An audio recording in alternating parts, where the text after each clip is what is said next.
Hello, everybody. It is another Sunday night, and that means, of course, it is time for another episode of Explain Yourself. Our guest today is Robbie Atkinson, who's promoting The Seventh Kingdom. It's a really cool book. She's running a little bit behind, so I'm just going to get things started and show off some of the other books that we wanted to talk about, which is going to be a lot of fun. And if she can show up, awesome, we'll go through it. If not, we might just cut it short. But that'll give me a chance to talk about a lot of other cool things that we usually talk about at the end of the show, and we can give it a little bit more time. It's really great to be back after the Super Bowl. We kind of figured nobody'd be around to watch our show competing with that, but the Super Bowl, I think we may have as well. I think people might have switched over. But anyway, since we usually do this, I wanted to show off a few books that we have going on. Let's see here if I can get this going right now. Yeah, we'd like to go through that real quick. There we go. All right. So the first thing I wanted to show off is my book, We Are Scarlet Twilight, Cobalt Crisis Part 1. In launch now, I've got 70 followers, which is great. I think we're doing a little better than we did for the last campaign, which was kind of a lead-in to Cobalt Crisis. Just to give you a little bit of background, Cobalt Crisis is the follow-up to Scarlet Twilight. We Are Scarlet Twilight from a few years ago. And I wasn't sure I wanted to come back to this book, but I needed a better idea, I think, than just continuing the story and making it a little bit bigger. And I finally hit upon something when I was reading Crisis on Infinite Earths again. I thought this would be really cool. It kind of escalates the story in the same way I was planning to, but bringing in some of the tropes that we see in Secret Wars, that we see in Crisis, but doing it in a Golden Age style. I thought, hey, that's never been done before, and it would be cool to do. I think that there are some things in the stories like that that are super unique and fun. I was just reading an interview with Marv Wolfman the other day talking about Crisis, and he said, we thought Crisis was just kind of a little bit of housekeeping, more or less. I'm paraphrasing here, of course. Maybe I should have got the quote up there. But he thought that was just like what gets you to the stories that people were going to care about. The Crisis itself wouldn't really be that memorable. I think they obviously took a lot of care to craft the story, do a good job. Bringing George Perez in obviously is, you're not putting a slouch artist on it, but they didn't think it was going to be that big a deal. But they had such great moments. The way the Flash dies there until he came back. Supergirl, the way the Earths combined, and you had the Earth 2 and Earth 1 heroes together, different versions of the same character. There were a lot of fun things that I think that just combining those worlds brought about that were really fun. And I thought it would be great to do that. What if they had done something like that in the 1940s when comics were just getting started? There were so many great conventions they had there as well that I thought would be just really fun to play with.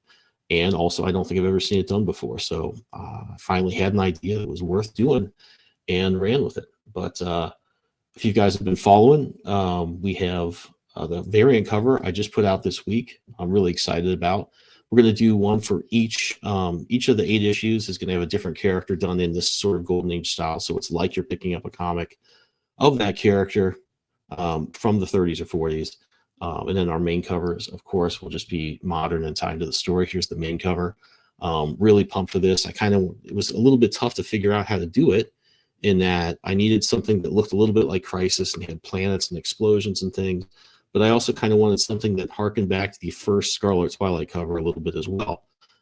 So after a lot of back and forth, came up with this, and I was really happy with it. So really pumped to get that moving.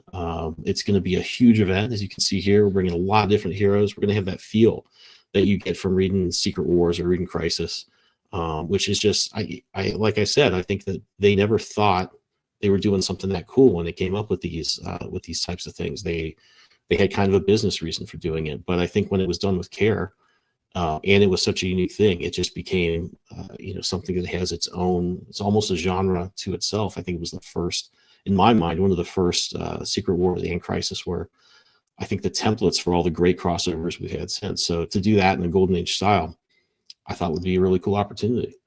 Let me go to something else real quick here. This is the Make 100 Archetypes Magazine Trading Card Collector Pack. This is really cool. Joey totally ran with this and came up with some awesome designs. I love that he, if you look at the design of these, they harken back to the trading cards that we had in the 90s when we were kids, but they're not just aping, oh, the X-Men series 2 or this or that. It has that feel, but you get all the fun and nostalgia from that. It's its own thing, and I think that's really cool. You see some of my art here and some art from the other stories that have been in Archetypes. So that's really cool. In addition, to make this a little more fun, Joey has come up with a cool way to just have these rare items that you might get. I think you have a 1 in 5 chance of getting that's 1 in 5 of getting glow in the dark metal card, which is really fun. And I think the just everything about this is a fun thing. I love the packaging, love the design, I love the characters we're featuring. I think one of the cool things about our magazine, Archetypes, which is kind of a love letter to Wizard magazine, but it's about indie comics, is that you have so many different stories in there. We have stories about making comics and articles, and then we have little short stories and things as well. So we have all these great characters that I think lend itself to a trading card set really well. So Joey did an awesome job here, not just in making the cards and the collector pack, the wrapping, and making this fun, but also just making a campaign and a method of getting these things that's going to be really fun. So this one is met its goal, but we still have 12 days to go. We'd love to get this higher and just pack more fun stuff into this. So head over to Kickstarter. Again, if you're watching this on YouTube, any of the things we mentioned here, you go down to the description. The links are right there. You click right over to Kickstarter and you can follow these. Another one I want to talk about, very excited about, is Hunters of the Outer Realm by our friend CJ Hudson. This is so cool. I love science fiction, so I'm always going to be into something like this. I love the sort of video game feel it has. It's got like a little bit of 90s to it, but it's not overwhelming. It's got an art style that is not necessarily something you see in most books, whether it's in the mainstream or on crowdfunding, but it's obviously very professional. It's an art style that doesn't seem weird. I mean, I see a lot of work like this in advertising or some of the other things I do. So it's something that I think has its own originality to it, while playing in genres that I really love to see, and I think a lot of other people do too. So CJ's done a great job. You can get some other stuff here, some fan fiction he's done. Can be in this as well. But the real cool thing is just this book. It's a great story. It's got some amazing covers. This one by Siegfried is a real favorite of mine. I love his work. You got some options for the cover here, a spicy one or risque, and or regular of some of the main characters. And just this is like so fun, cool. There's energy. It's exciting, and I'm really into this one. So head over to Kickstarter and go back this one. I think it has a few days left. 17, more than a few. So that's great news. It's awesome to see this one doing so well. And yeah, head over and check this one out. I'm going to, and I hope everyone else will. Next one I want to get to is Remember by Patrick Foreman. I just finished up a cover for this book. Actually, I can't drop it right now or show it off. I'd love to, but I think they want to do that on their own timeline. But this is a really cool book. I got to read it in the process of coming up with the concepts for the cover for issue 2. It's a striking crime drama. I think somewhere in here, to give you the elevator pitch, it's 2 detectives investigate a murder. They discover a surprising familial tie that unravels one family's dark secret. As I read this, I think there's one in here, one part that says you get 29 pages of intense and jaw-dropping moments. I thought that was a great line because having read this book, I thought, yeah, that is exactly what you see here. It's a really, there are times I watch a movie or I read a book and there's a scene that's so intense, so important to the characters, makes a huge impact on the story, and it just feels a little elevated. This book feels that way. There's moments in here that it's a dark crime story. It's kind of in the vein, I think, of like something like True Detective a little bit, if you're looking for a genre there, but it has that feeling where it's intense, where it's like, wow, this is a really crazy scene. I've seen things like it, but I'm not sure what's going to happen. And that's really cool to see, and it's hard to pull off. So I think if you're a fan of books like that, if you like the art you're seeing, and if you want to see my cover, obviously, head over and check this one out, get in the pre-launch, and get ready to read this great book. The last book I want to show off is Indy Readmore and the Hive of Scum and Villainy from our friends at the Nation Press. Jalen and Lindsay are great creators and awesome members of the indie community. So we obviously do everything we can do to support their books. They always make fun stuff. Their characters are fun. The worlds they create are fun. And this is certainly no exception. One of the things I love about their books is their art is always appropriate to the story. Even it can be very different, and they write things that work with lots of different genres, that work with different art styles. They're always fun. They're always funny, which I have to say, I was reading an article about how humor is actually a huge genre on Kickstarter for comics. And yet so many comics I've read are just actually not that funny. It's not the best genre, I think, for humor in some ways, the way that TV can be. I think their comics are actually funny. I've read just the script for some of them and had some great moments and laughed at a few things. So you're really going to get something, I think, that delivers on its promises if you check this out. They always have fun stuff. It's always a good time. So I really like their comics, and I hope you'll head over and back this one. They launched a little bit ago, so they have 10 days left. So you definitely want to get over there and check this one out. So our guest is still not here, and I haven't heard from them. So, let me write them real quick. Just try and get that. Sorry now, hopefully our guest will be here, but I'll just bring her website up real quick here and go over it a little bit while we're waiting. So her book, she's been on before, Robbie has.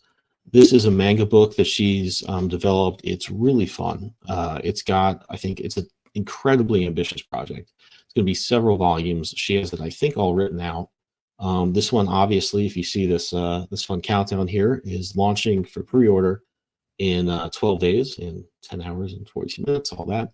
What's really cool about what she's doing, and I think really interesting to indie creators, if you're watching this, is she's not necessarily going through a publisher. She's not necessarily going through a traditional crowdfunding method. She's kind of doing a pre-launch site on her own.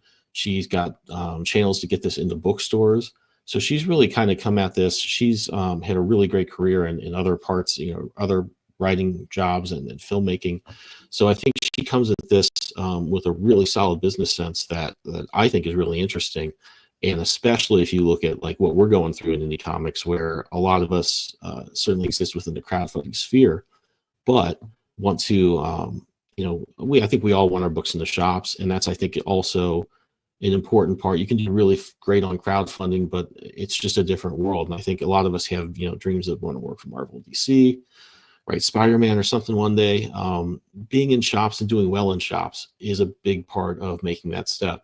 With Diamond shutting down, a lot of the routes for the smaller publishers getting into those shops has become a lot more difficult, if not impossible, at least in the short term, until things get ironed out. And obviously, we all hope they will. But that's why I think it's so interesting to look at what creators like Robbie are doing, who she's really not necessarily going to comic shops, not necessarily going to Kickstarter, but is just looking at different ways to get her book in front of people.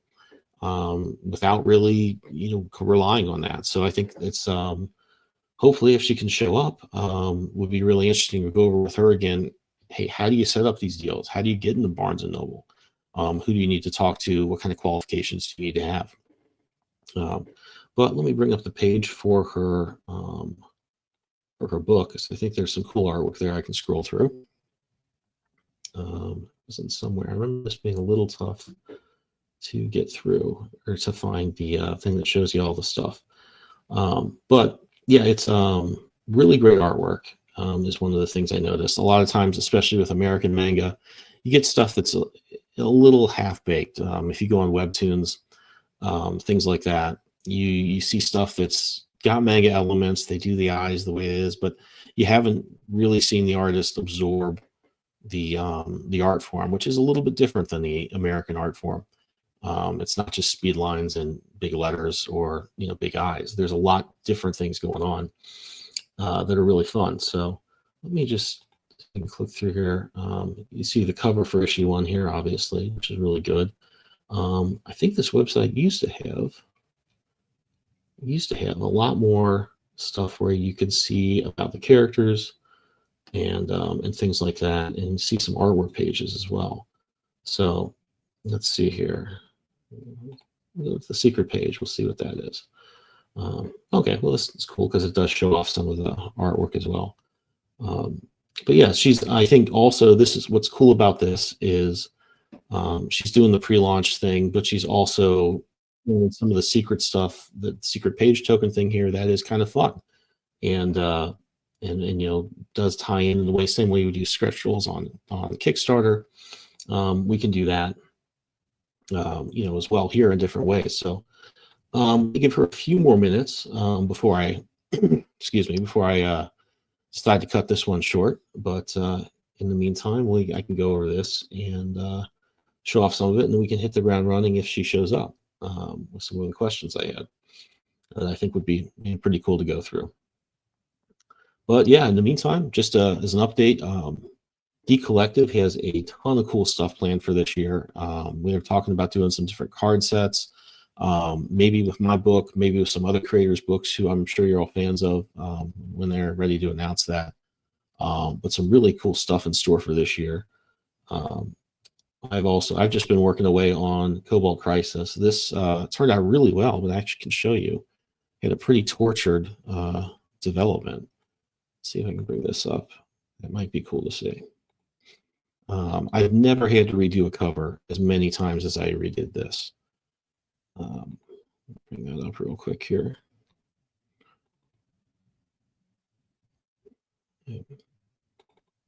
There it is. All right. Let me switch over my sharing here. I'll wait for that to get done first.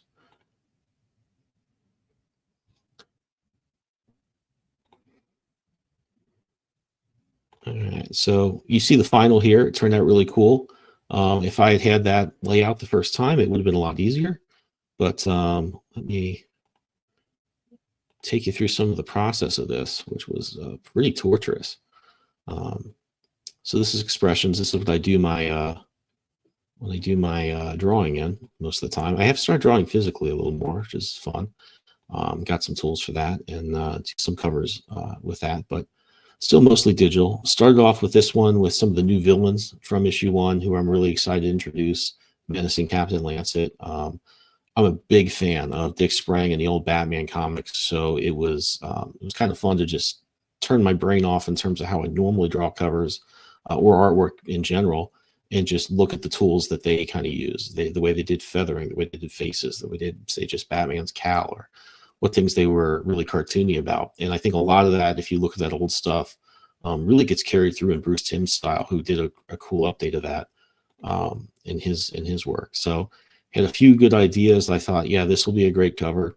Once I started just getting in there, I'd look at the layout, I'd look at it on the page with the trade dress. I'm like, this just doesn't look good enough. Had an idea with a little more action, switched over to him fighting a giant robot. I thought that'll work for sure. Again, that just didn't quite gel because I kind of wanted the character to be bigger. You want to show off one of the great things about superheroes is the design. They have all these colors. They have a good logo. It's a good piece of graphic design, a good superhero costume just on its own. And I wasn't really getting, I think, the right design balance, the size of the shapes I wanted. So this was getting close. Finally landed on this one here, and I was really happy with it. So that finally turned out pretty good. Let me switch back to the main cover, or the actual cover. There we go. But yeah, so yeah, it's kind of fun to, when we do have something like this where a little bit of a delay, at least can take you through some fun stuff we've been doing.